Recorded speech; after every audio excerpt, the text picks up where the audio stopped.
Na semana passada, o Comitê de Política Monetária, o Copom, do Banco Central, elevou pela 12ª vez consecutiva a taxa básica de juros. Desta vez, a Selic subiu meio ponto percentual, de 13,25% para 13,75% ao ano. Em seu comunicado lacônico, os abutres financeiros do órgão alegaram que continuam altos os riscos inflacionários no país, inclusive devido aos gastos públicos impostos pelo demagogo Jair Bolsonaro em seu projeto de reeleição, isso segundo a ata do Copom. O Copom deixou implícito que o Deus mercado desconfia da gestão econômica caótica e demagógica do governo, o que dificulta uma ação mais eficaz da política monetária. A alta de juros, porém, não resolve os problemas da economia, pelo contrário, é um remédio que mata o doente.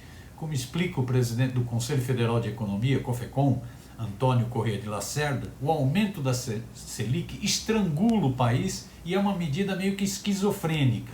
Aspas, criamos no Brasil a ideia de que a inflação, independentemente das causas, se combate com a elevação dos juros. É um grande equívoco, porque representa um ônus terrível à sociedade, porque, evidentemente, a inflação que nós sofremos hoje vem de causas que não têm a ver com o aumento da demanda. Estamos vivendo uma situação absolutamente esquizofrênica. A economia vai mal, o desemprego é muito elevado, as empresas estão quebrando, as famílias estão endividadas e muita gente está passando fome. E vai o Banco Central e eleva a taxa de juros, o que vai agravar essas situações no país, advertiu em entrevista o economista à Rádio Nova Brasil FM. O economista realçou ainda que hoje o pensamento econômico dos dirigentes do Banco Central e da equipe econômica do governo são muito semelhantes. Criou-se no Brasil, e isto não é de hoje, esse falso consenso de que qualquer pressão inflacionária deve ser combatida com o aumento da taxa de juros. O Brasil é, de longe, o país que mais elevou sua taxa de juros nos últimos 12 meses. Foram 12 pontos percentuais de elevação. Outros países estão elevando juros, mas são elevações moderadas. Os Estados Unidos, por exemplo, subiram um pouco mais de 1% da sua taxa de juros ao longo dos últimos meses.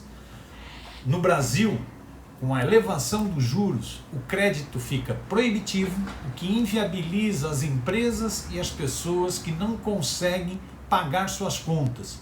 E o próprio Estado brasileiro é onerado, porque cada ponto percentual a mais na Selic é um aumento do custo do financiamento da dívida pública.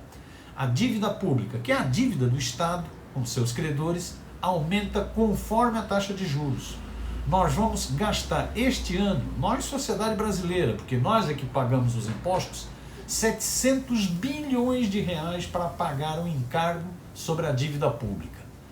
Reforçando essas mesmas críticas, as centrais sindicais, todas elas, se posicionaram frontalmente contra a decisão do Copom e realizaram um protesto na sede do Banco Central, segundo noticiou a Folha.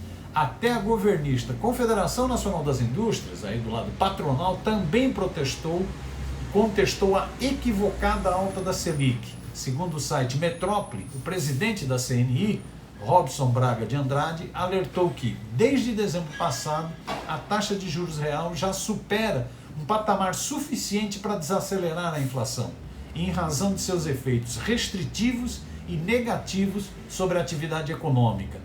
A CNI entende que, nesse momento, o novo aumento da taxa de juros é dispensável para o combate da inflação e trará custos adicionais desnecessários para a atividade econômica, com reflexos negativos sobre o consumo, a produção e o emprego, argumentou o presidente dessa entidade patronal, que é bastante chegado ao Bolsonaro.